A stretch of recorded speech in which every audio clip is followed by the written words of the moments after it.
क्षणिक है और आत्मा एक नित्य है। आत्मा का अनुभव बस एकमात्र नित्य है।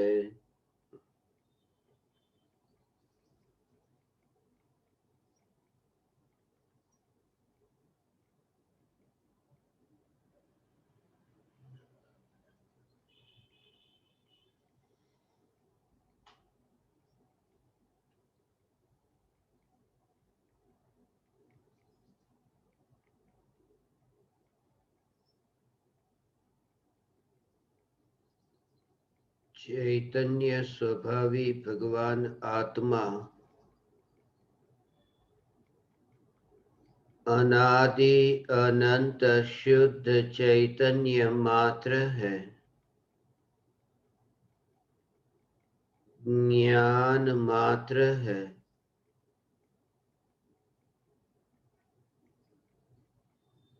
मैं शुद्ध चैतन्य मात्र, ज्ञान मात्र, भगवान आत्मा हूँ। त्रिकाल शुद्ध चैतन्य परमात्मा हूँ।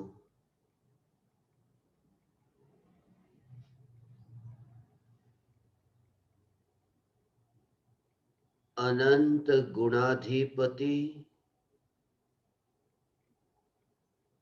एक अखंड द्रव्य हूँ।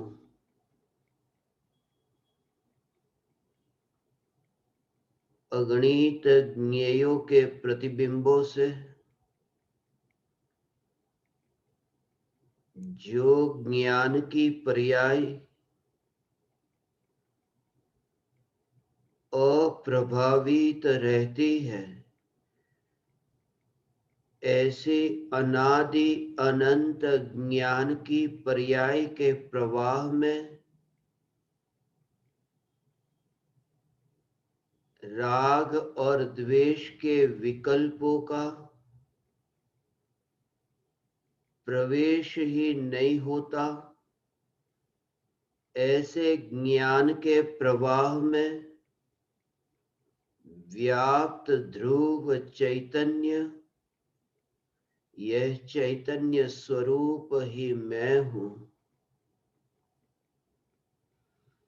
यही मेरी पहचान है।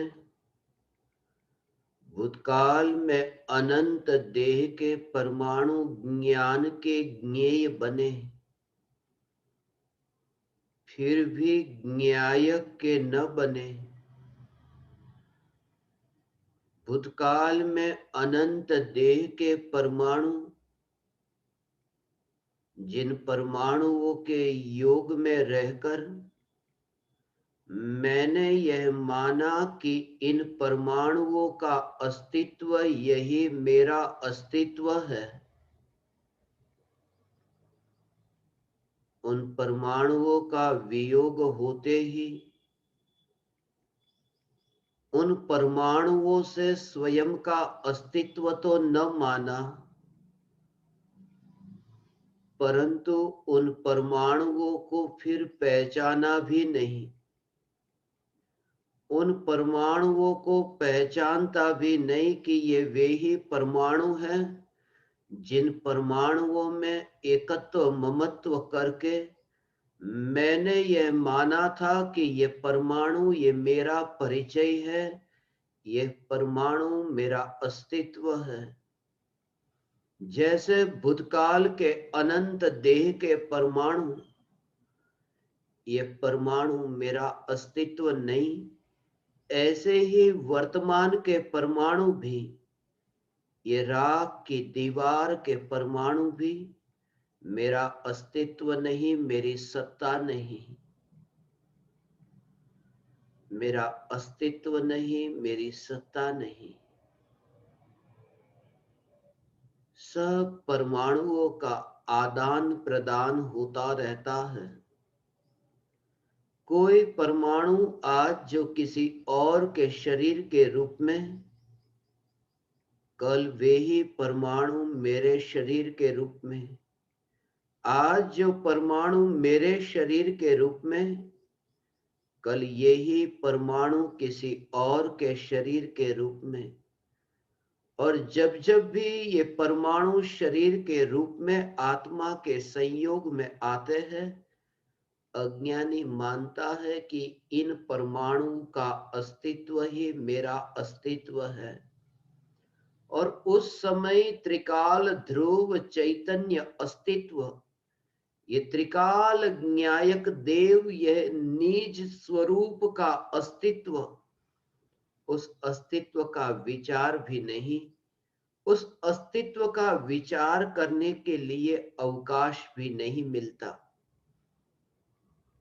चैतन्य तत्व का विचार करने के लिए अवकाश भी नहीं मिलता। अवकाश कैसे मिले? क्योंकि प्रति समय देह और देह के संयोग से उत्पन्न होने वाले ये विकारी भाव, उन विकारी भावों में ही मन उलझता रहता है। अवकाश ही नहीं मिलता, एहसास ही नहीं होता। एक भीतर में छुपी एक वासना कि कभी ना कभी तो ये परमाणु, जिन परमाणुओं से मुझे सुख की प्राप्ति होगी। यद्यपि वर्तमान में दुख का अनुभव हो रहा है, मगर दुख के अनुभव में भी भविष्य में सुख की आकांक्षा है। भविष्य में सुख की आकांक्षा है कि सुख भविष्य में मिलेगा, और सुख भविष्य में मिलेगा, यह विकल्प ही दुख है। क्योंकि उस समय भविष्य के विकल्प में उलझे बिना वर्तमान की अवस्था में त्रिकाली न्यायक की अनुभूति हो सकती थी।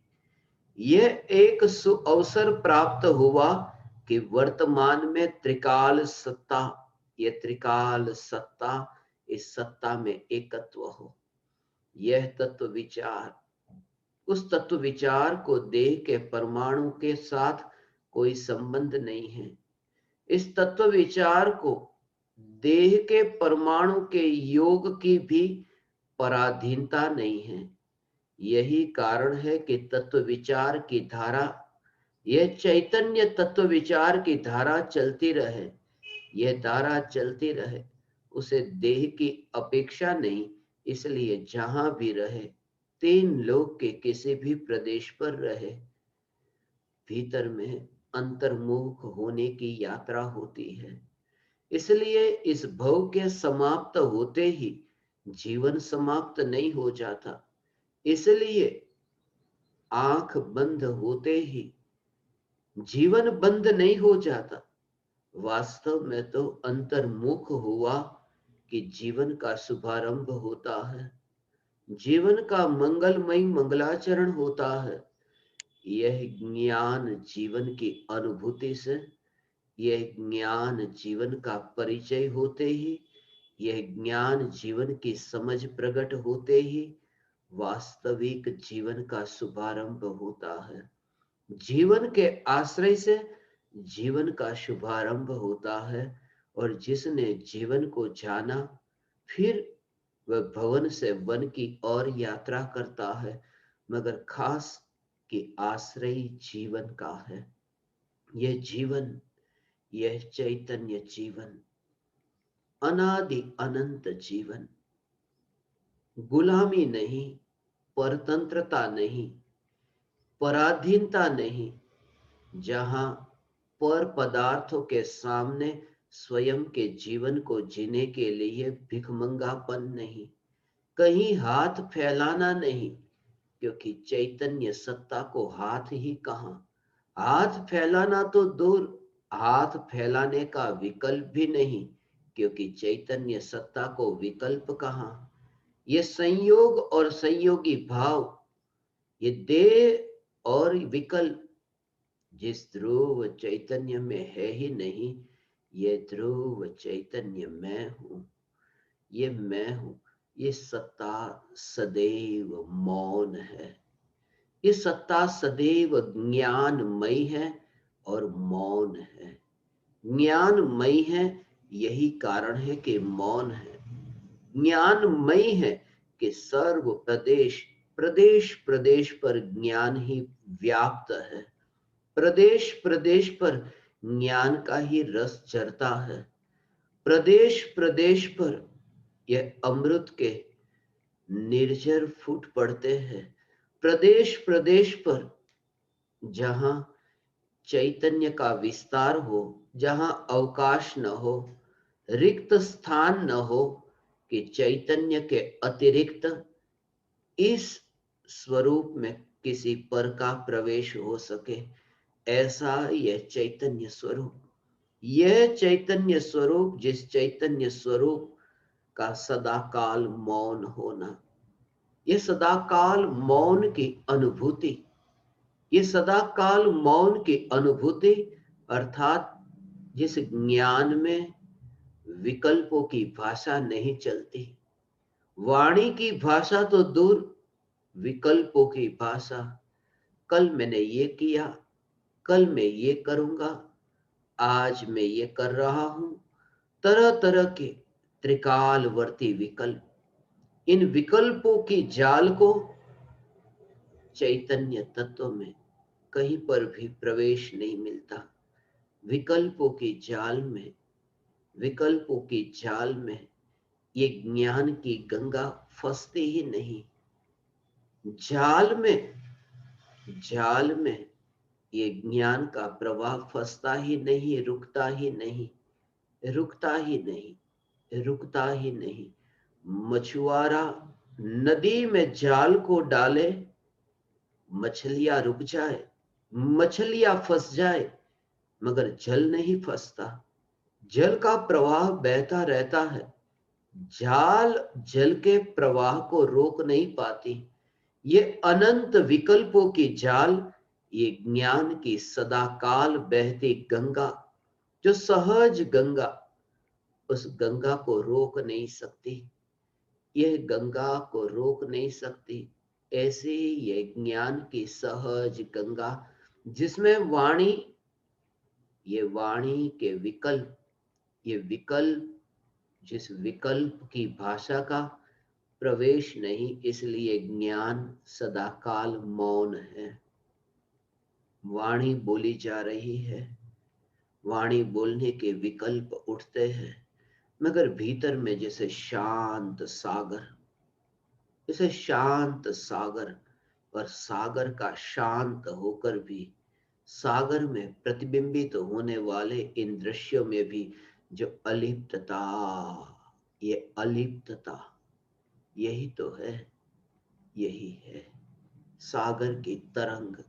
ये सागर की तरंग भी जिस शांत सागर में ये प्रतिबिंबित होती हो, फिर भी सागर का शांत स्वरूप, उस स्वरूप में कोई फर्क न पड़ता हो, वह बाहर ही न निकलता हो, बाहर ही न निकले। जो शांत सागर है, तरंगे उछलती है, तरंगों के ऊपर जहाज भी चलते हैं, जहाज में मुसाफिर भी होते हैं और हवा भी चलती है, मगर जो भीतर में शांत सागर, उस शांत सागर को न तरंगों से कोई संबंध है, न जहाज से कोई संबंध है, न जहाज में बैठे मुसाफिरों से कोई संबंध है, और ना ही बाहर में बहती ये ठंडी ठंडी, ये गरम गरम ये हवा, उन हवा के परमाणुओं से कोई संबंध है।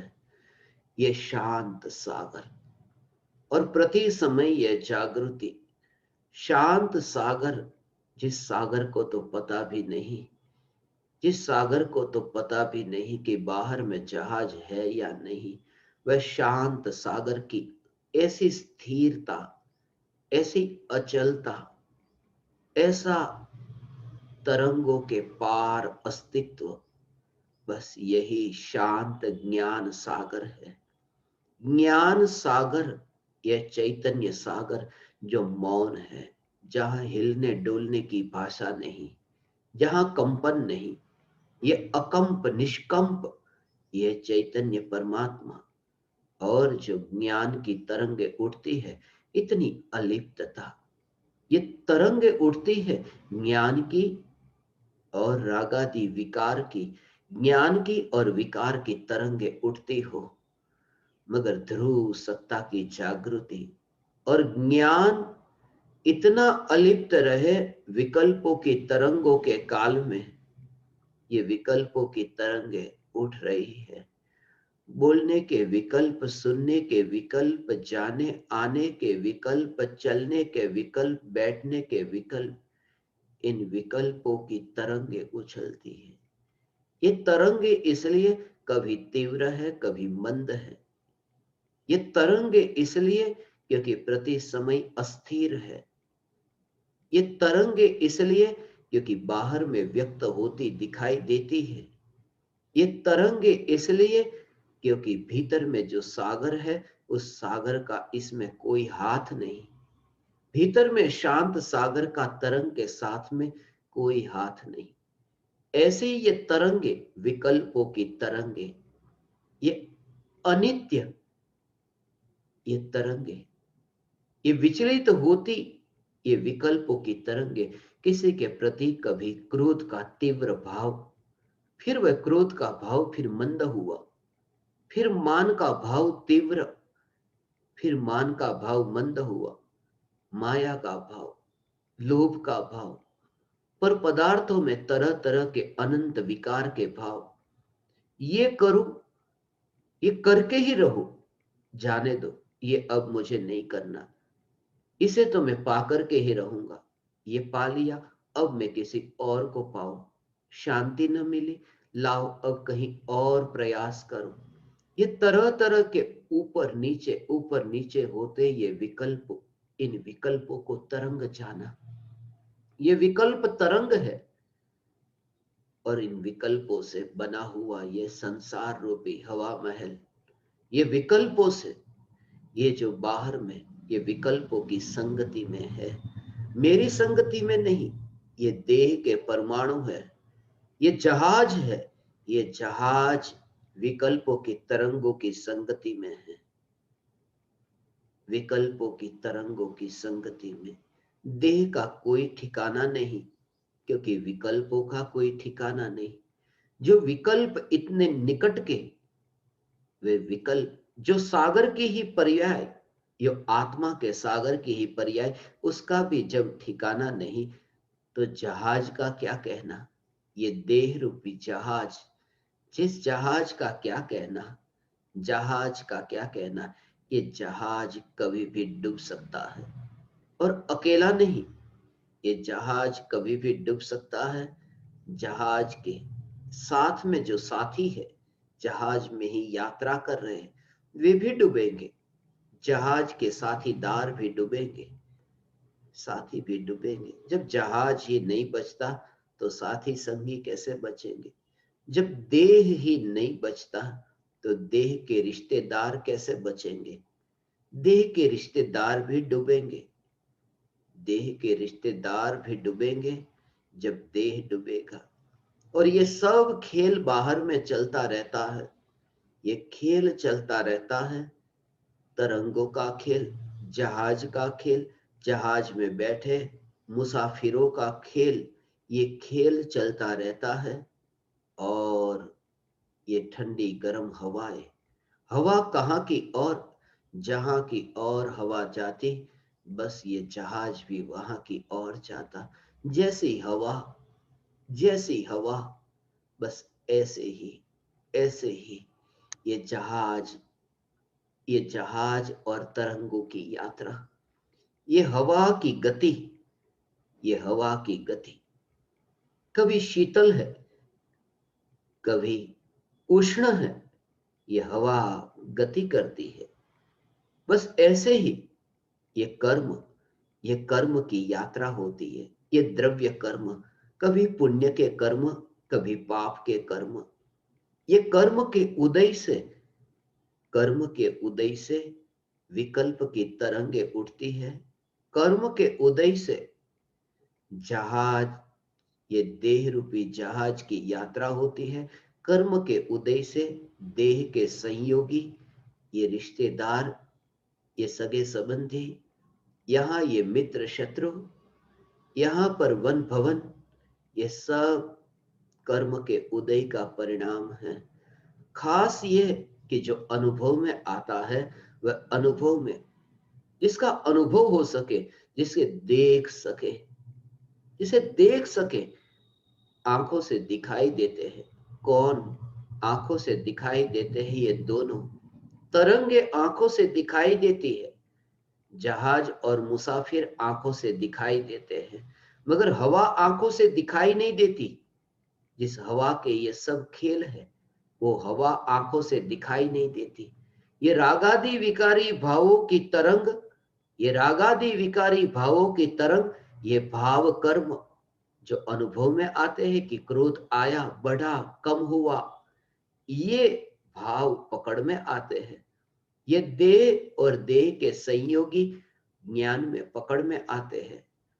मगर ज्ञानावरणादि 8 कर्म जो हवा के झोंके हैं, वो पकड़ में नहीं आते। वो पकड़ में नहीं आते हैं, पकड़ में नहीं आते। वो रूपी होकर भी, हवा रूपी होकर भी आंखों से दिखाई नहीं देती। ये द्रव्य कर्म रूपी होकर के भी आंखों से नहीं दिखाई देते। ये सब बाहर के खेल, और ये खेल में एक समय के लिए जो शांत सागर बाहर न आए, उस शांत सागर में ही ऐसे अनमोले रत्न प्राप्त होते हैं। उस रत्ना करके गहराई में डुबकी लगाने पर वहां पर अनमोल रत्न प्राप्त होते हैं। ये ज्ञान के शांत सागर के अनुभव में अतीन्द्रिय आनंद के रत्न, अतीन्द्रिय आनंद के मोती प्राप्त होते हैं। ये ज्ञान, ज्ञान सागर, बाहर का जगत ये बाहर में है, और प्रति समय फिर ये भेद विज्ञान, ये देह के परमाणुओं से, अनंत देह के परमाणु जो वर्तमान में, ऐसे अनंत देह के परमाणु जो जाने हुए परमाणु वर्तमान में जो जानने में आ रहे, मगर वो अनजाने हो। इसी का नाम तो आत्मज्ञान है। जाने हुए परमाणु का अनजान हो जाना। जाने हुए परमाणु का ऐसे अनजान कोई प्रधानता नहीं कि ये परमाणु, अरे ये बंधन, ये कारागृह, इस जेल में से कब मुक्त हो, इस कैद खाने में बहुत बंधा, ये कैसे मेरी मजबूरी, कब छूटू इस कैद खाने से। ऐसा कोई भाव नहीं, ऐसा भाव नहीं। सिर्फ इस श्रद्धा के बल पर, इस जागृति के बल पर, जैसे अन्य परमाणुओं के पिंड को देखता है, ऐसे ही इस शरीर को देखता है। जैसे परमाणुओं की बाहर की रचना को पलटता हुआ देखता है, ऐसे ही देह की रचना को पलटता हुआ देखता है। वहां विशिष्ट न रहा, वहां ये देह ऐसा विशिष्ट न रहा। इसका नाम सम्यक दृष्टि है। जहां देह के परमाणु, हे चैतन्य परमात्मा, हे ज्ञान दीपक, ये देह के परमाणु अब विशिष्ट नहीं लगते। अब ये विशिष्ट नहीं, बहुत फासला है, बहुत फासला है, बहुत फासला है। मुलाकात ही नहीं दिखती। एक और ये देखो तो दूसरी और वह नहीं दिखता, वह देखो तो यह नहीं दिखता। समूह शरण में मैंने देखा है, समूह शरण में तीर्थंकर परमात्मा समूह शरण में विराजमान है। सिंहासन पर तीर्थंकर परमात्मा विराजमान है, मगर छूते नहीं, छूते नहीं। तीर्थंकर परमात्मा सिंहासन को छूते नहीं, छूते नहीं। भाव बहुत सूक्ष्म है। तीर्थंकर परमात्मा के पैर जैसे जमीन को छूते नहीं, अद्धर चलते हैं, जमीन को छूते नहीं। परमात्मा की ये विशेषता। आसन हो, मगर आसन को छूते नहीं। दोनों के बीच में फासला। मगर ये दोनों के बीच में जो फासला, एक तीर्थंकर परमात्मा का शरीर और दूसरा ये समोसरण। समोसरण को छूते भी नहीं, मगर दोनों को एक साथ में देखते तो है ना। जिस समय तीर्थंकर परमात्मा का शरीर देखे और वहां पर समोसरण दिखाई दे, समोसरण देखा कि तीर्थंकर परमात्मा दिखाई दे। फासला है दोनों के बीच में, मगर फासला इतना नहीं, इतना नहीं, दोनों एक साथ में दिखाई देते हैं। ये ऐसी बात नहीं कि आकाश ऊपर दिखे तो पृथ्वी न दिखे, पृथ्वी दिखे तो आकाश न दिखे। ये कोई फासला, इतना बड़ा फासला नहीं है। जब चैतन्य तत्व की अनुभूति होती है तब ये देव और देवालय के बीच में इतना फासला दिखाई देता है। ये राम और ये राख, इसके बीच में इतना फासला दिखाई देता है कि राम को देखा कि राख दिखाई ही नहीं देती, आकाश को देखा कि पृथ्वी नहीं दिखाई देती, राख को देखा कि राम नहीं दिखाई देता। जहां चैतन्य की सत्ता देखी वहां जड़ परमाणु की सत्ता को न पाया। जहां जड़ परमाणु की सत्ता देखी वहां ये चैतन्य का स्वभाव नहीं पाया। इसलिए ज्ञानी देह में रह करके देह से ऐसे ही अलिप्त रहता है कि मैं देवालय में नहीं, क्योंकि फासला बहुत है, फासला बहुत है। और ये फासला ऐसा है कभी कटेगा नहीं। ये ऐसी दूरी है जो कभी मिटेगी नहीं। ये दूरी कभी भी नहीं मिट सकती, ये दूरी कभी भी नहीं मिट सकती। दूरी मिटाने की चेष्टा ही झूठी है। ये दूरी मिटाने की चेष्टा ये झूठी है। धन, पद, प्रतिष्ठा, ये बाहर में ये जितने भी फैले हुए संसार के खेल, ये सब जानते हुए कि झूठे हैं, भीतर से किसी विरले को ऐसा पुरुषार्थ जगता है, किसी विरले को ऐसा पुरुषार्थ जगता है कहने के लिए कि यहां हम संतुष्ट है, सुखी है, परिवार के साथ रहते हैं, एकता है, परिवार के साथ रहते हैं, शांति से रहते हैं। मगर भीतर में अंतर आत्मा को पूछे, पति परेशान है पत्नी से, पत्नी परेशान है पति से, माता पिता परेशान है पुत्र से, पुत्र परेशान है माता पिता से, सब धोखाधड़ी है। कहते हैं हम सब सुखी परिवार के, मगर भीतर में अशांति, कोलाहल। ये सत्य जानते हुए भी पुरुषार्थ नहीं उठता, पुरुषार्थ नहीं उठता। और इसी पुरुषार्थ के प्रकट होने के लिए परम कृपालु देव की ये पुकार है। यही वजह से परम कृपालु देव ने संसार को काजल की काल कोठरी कहा। बिल्कुल काल कोठरी, अंधेरा, जहां कुछ भी नहीं दिखता, कुछ भी नहीं दिखता। सत्य को जान करके भी अनजाना होता है, आंख होकर के भी अंधा होता है, सम्यक दृष्टि प्रकट होने का सामर्थ्य होकर भी भीतर में अंधेरे में जीने की जो आदत पड़ गई है। सत्पुरुष का योग पाकर जागने की कला सीख सके, जागने की कला सीख सके। शेर की दहाड़, शेर की पुकार सुन करके ऐसी गर्जना सुनी कि शेर का बच्चा जो स्वयं को भेड़िया मान करके बैठा था, एहसास हुआ ये तो मेरी ही पुकार है, ये मेरी ही गर्जना है। एहसास हुआ परम कृपालु देव जब ये कहते हैं सर्व जीव छे सिद्ध सम, ये पुकार सुनकर के भीतर में, हाँ यही सत्य है, मैं सिद्ध हूं। सिद्ध होकर के मैं स्वयं को सिद्ध न मानूंगा, सिद्ध होकर के सिद्ध नहीं माना जाता। सत्य यह है कि सिद्ध मानता है वह सिद्ध होता है। सर्वज्ञत्व शक्ति संपन्न जिसने स्वयं को माना है वह पर्याय में भी सर्वज्ञ होता है।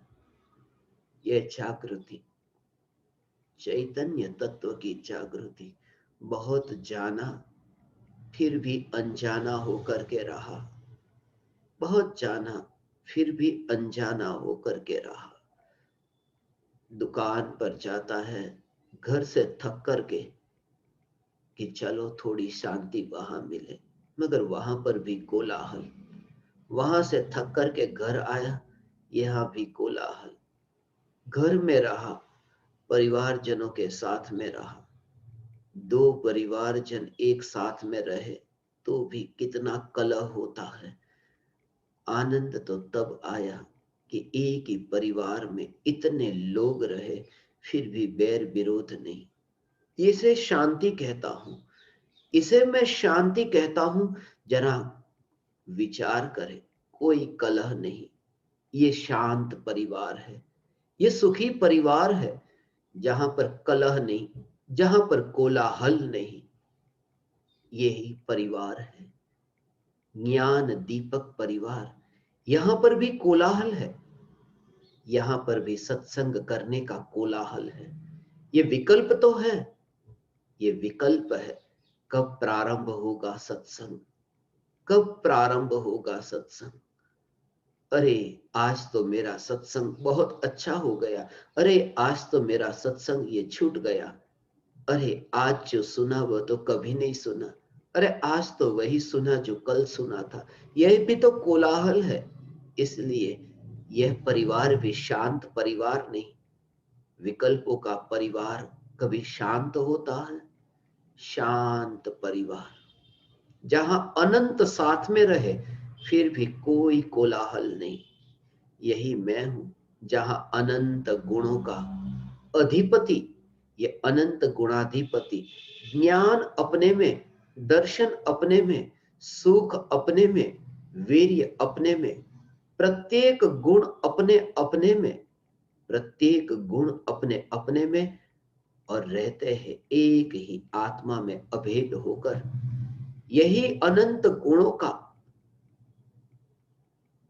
ऐसा एक रूप, यही न्यायक है, यही न्यायक देव है। यह सुखी है, यह स्वयं सुखमयी है। मैं स्वयं सुखमयी हूं, मैं स्वयं सुखमयी हूं। कोई शिकायत नहीं कि अब ये तब तक देह ये छूटा क्यों नहीं। ये शिकायत नहीं है अब देह क्यों नहीं छूटा। भागने की जल्दी नहीं है, भागने की जल्दी नहीं। ये चेष्टा झूठी है। थोड़ी हवा तेज चले, ये आत्म साधना है या फिर हवा की साधना है। हवा तेज चले, ये पत्ते जो उड़ते हैं, वन के पत्ते, जंगल के पत्ते उड़ते हैं। उड़ते हुए पत्तों को देखा था और देख करके ही यह भाव आया। उड़ते हुए पत्ते को देखा, उड़ते हुए पत्ते को देखा, अरे ये हवा थोड़ी धीरे चले, ये पत्ते बहुत तेजी से उड़ रहे हैं आकाश में, या ये हवा थोड़ी तेजी से चले, ये पत्ते ठहरे क्यों है, आगे बढ़े। ये पत्ते उड़े आकाश में, पत्ते की गति और तीव्र हो जाए। ये तेज क्यों नहीं होती है गति, या फिर ये पत्ते यहीं पर ही ठहर जाए। वो हो तो हो, वो हो तो हो। वन में भोजन नहीं मिलता था, जंगल में यात्रा थी, भोजन न मिलता था, और भोजन मिला। जैसे ही मिष्टान पकवान जीभ पर आए, जीभ पर आते ही वह जो रस चखा, जिस समय वह रस चखा उस समय फिर क्या ये भाव कि हवा थोड़ी तेज चले और ये पत्ते उड़ जाए। जीभ पर पकवान है। बहुत लंबी लंबी यात्रा कर थके हुए व्यक्ति को ये मिष्ट इष्ट ऐसे भोजन मिले, फिर ये हवा थोड़ी तेज चले और पत्ते उड़े, ये अपेक्षा क्यों, ये आशा क्यों, इतनी भी उम्मीद क्यों, इतना भी ध्यान का भटकना क्यों? यही जागृति ज्ञानी को, जब पर्याय में अमृत का रसास्वादन होता है, जब पर्याय में न्याय झूलता है, जब पर्याय में न्याय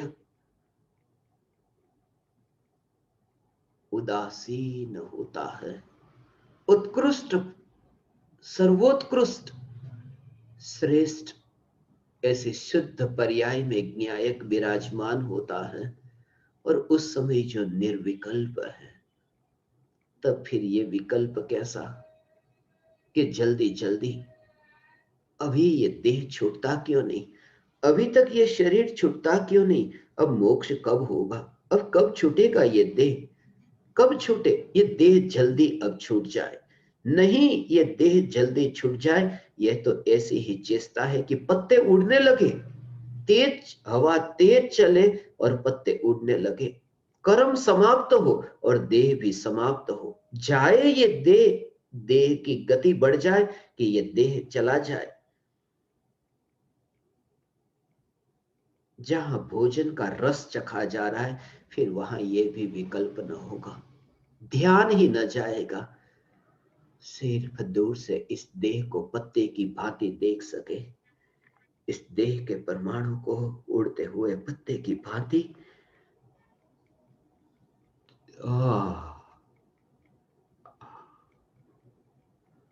न्याय न्याय न्याय न्याय।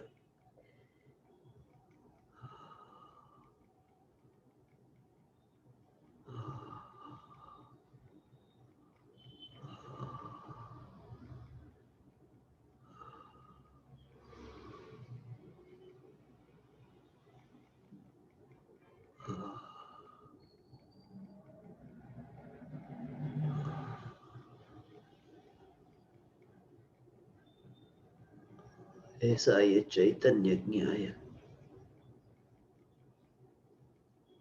पत्ते को कौन अब देखे, पत्ते को कौन देखे, इसलिए तो पत्ते और पत्ते की उड़ने की क्रिया को ऐसे देखते हैं, इसलिए तो आचार्य कुंद कुंद देव ये देखते हैं, इसलिए तो आचार्य कुंद कुंद देव ये देखते हैं, पत्ते और पत्ते की उड़ने की क्रिया को देखते हैं। पत्ता पत्ते के साथ में उड़ता है, ये पत्ते के साथ में उड़ने की यात्रा हो रही है। हाथ भी एक पत्ता, और जिस ताड़ के पत्ते पर लिखा जा रहा है वह भी पत्ता,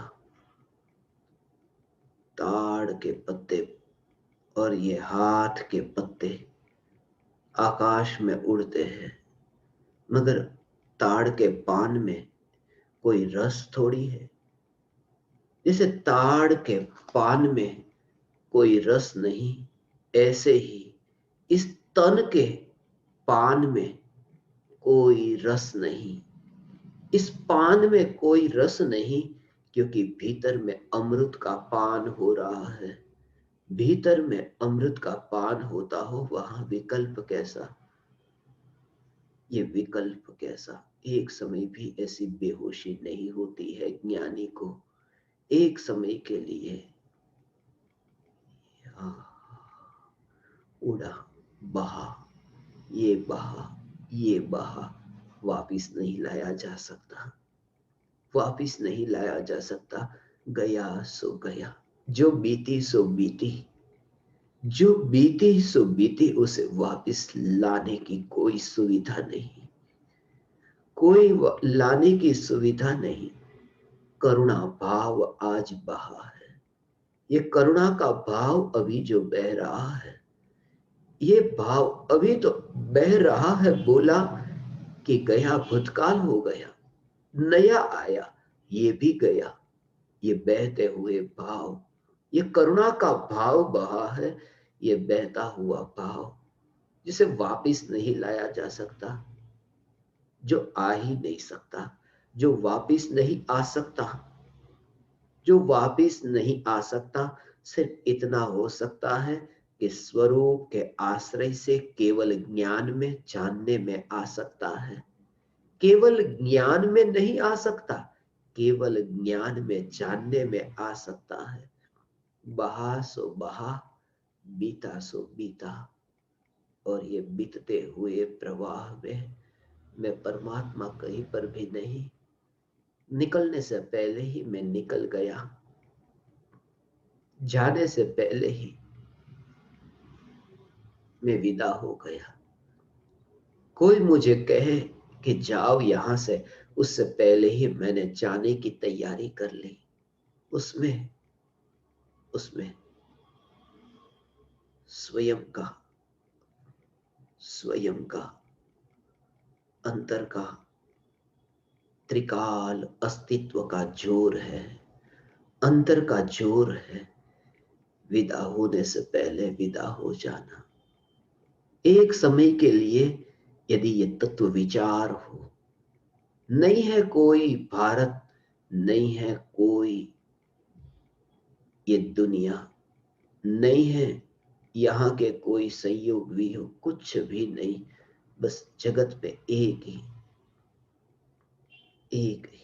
चैतन्य, चैतन्य, चैतन्य, बस यही। बाकी सब झूठे हैं, बाकी सब झूठे हैं।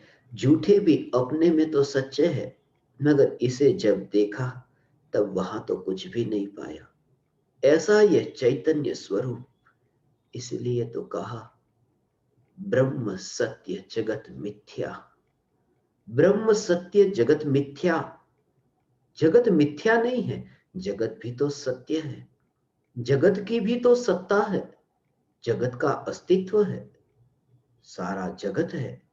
ब्रह्म सत्य जगत मिथ्या, मगर ये परम सत्य कथन है, ये परम सत्य कथन है कि ब्रह्म सत्य जगत मिथ्या। क्योंकि जहां सत्ता स्वरूप ब्रह्म को देखा कि जगत तो वहां दिखा ही नहीं, जगत वहां न दिखा, अनजान हो गया जगत से, जगत से अनजान हो गया, ये अनजान हो गया। और अनादि से जिसके बिना अनंत भोगा था, उस अनुभूति को उपलब्ध हुआ, अनुभूति को उपलब्ध हुआ। वरना आवागमन होता रहता है भगवान, वरना ये यात्रा तो होती रहती है, वरना मेला तो भरता है, मेला तो बिखरता है, आवागमन होता रहता है। कुछ ही है जो भले ऐसे महापुरुष, कुछ ही ऐसे है जो इस भव अटवी में भूले हुए, भटके हुए रास्ता खोज करके निकल जाते हैं। भटके हुए वन में से नगर का रास्ता खोज लेते हैं।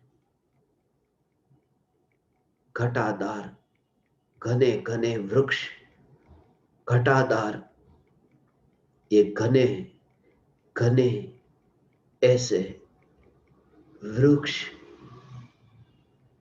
जहां कोई रास्ता ही नहीं दिखता, जहां चारों ओर वृक्ष वृक्ष वृक्ष ही है, जहां चारों ओर पत्तों का ढेर है, जहां चारों ओर पहाड़ है, जहां चारों ओर खाई है, कहां से जाए बाहर, कहीं रास्ता नहीं दिखता। ऐसा ही कि ये देह रूपी, ये देह रूपी ये वृक्ष, ये देह ही एक वृक्ष है।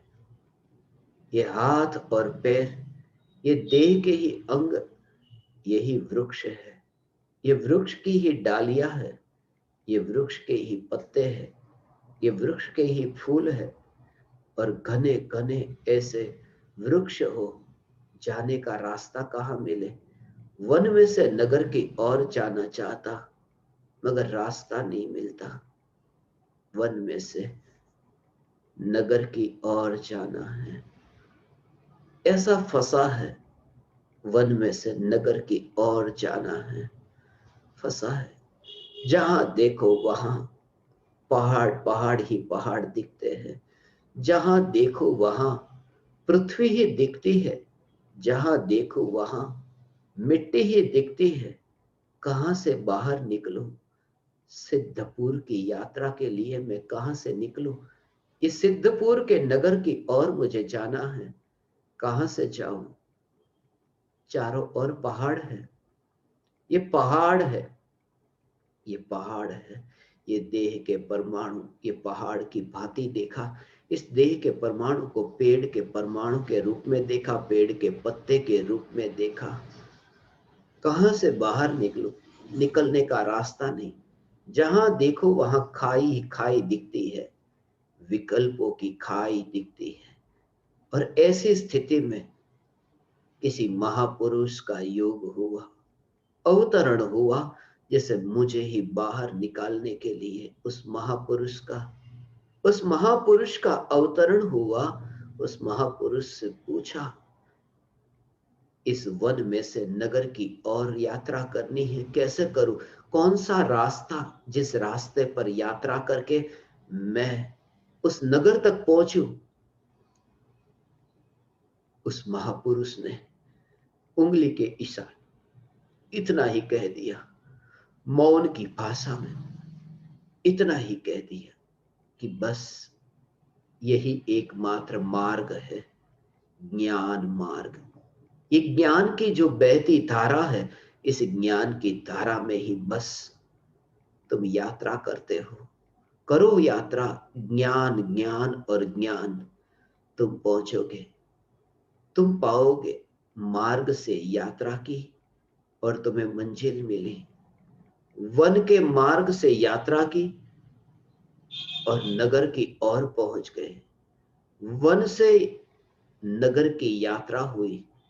बस खोजना सागर को नहीं था, खोजना तो नदी को था।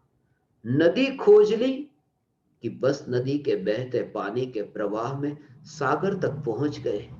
ये ज्ञान की बहती गंगा, जिस गंगा की प्राप्ति हुई कि चैतन्य सागर में डुबकी लगी।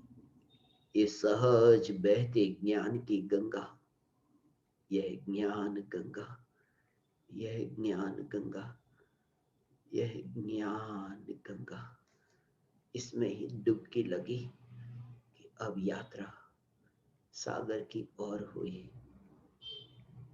हाथ दिया था मगर हाथ छोड़ दिया, दिया हुआ हाथ छोड़ दिया।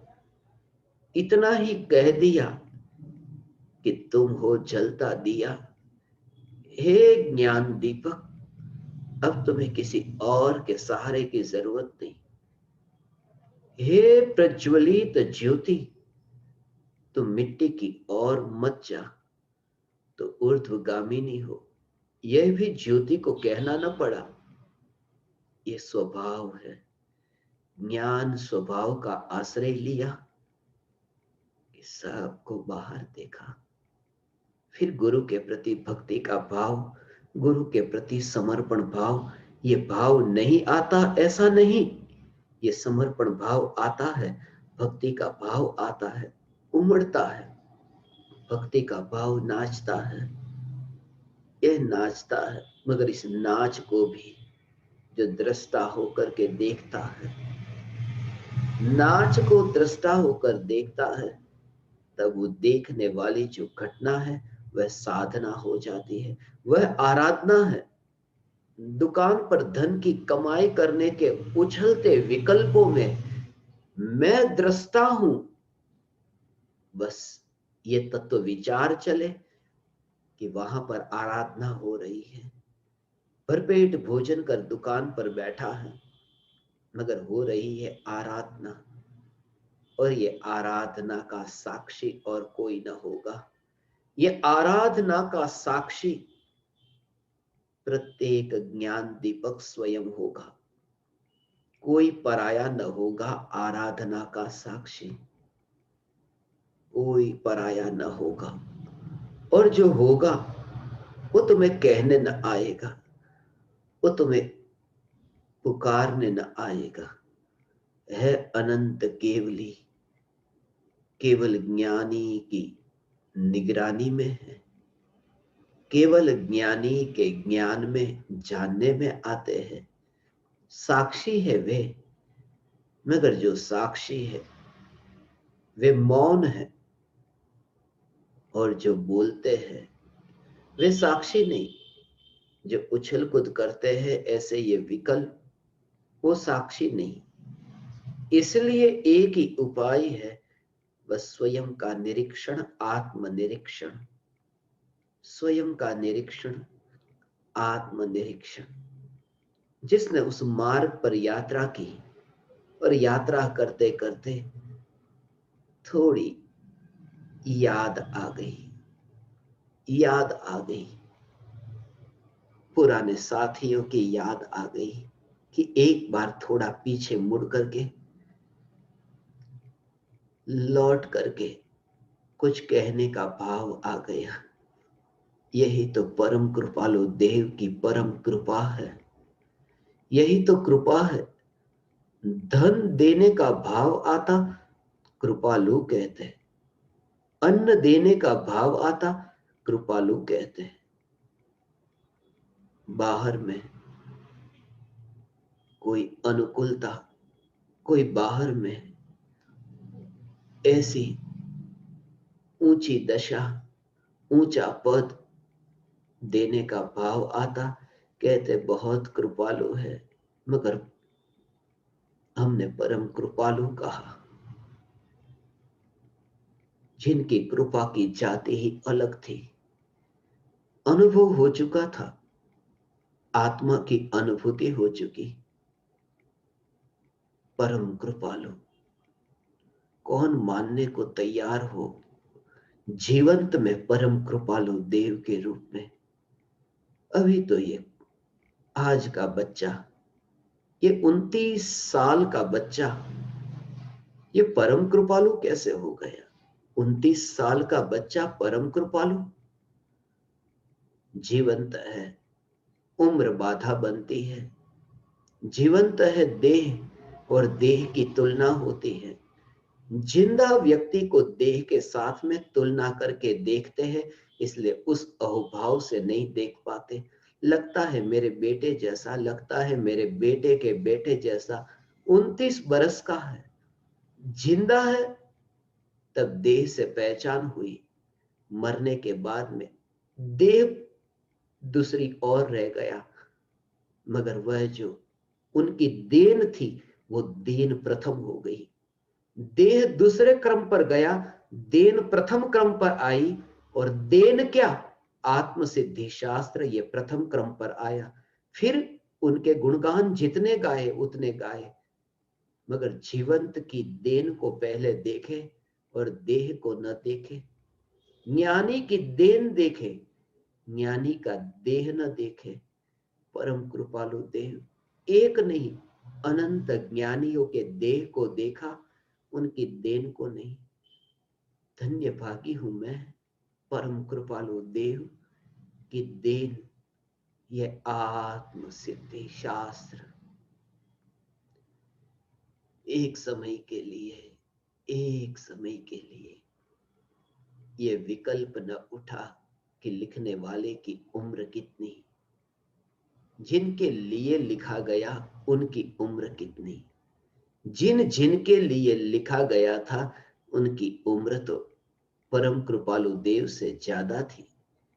जिनको लक्ष्य में रखकर लिखा गया वे तो बड़ी उम्र के थे, मगर बड़ी उम्र और छोटी उम्र का भेद जहां मिट जाए, वहीं पर ही संवाद होता है, वहीं पर ही गुरु शिष्य का संवाद होता है। ये नर्तन मिला, परम कृपालु देव मिले, फूल चला गया, मगर खुशबू अभी तक नहीं गई। इसलिए ऐसी भूमि पर जाकर यदि वह खुशबू मुझे आती है तो उस खुशबू से मैं वंचित क्यों रहूं?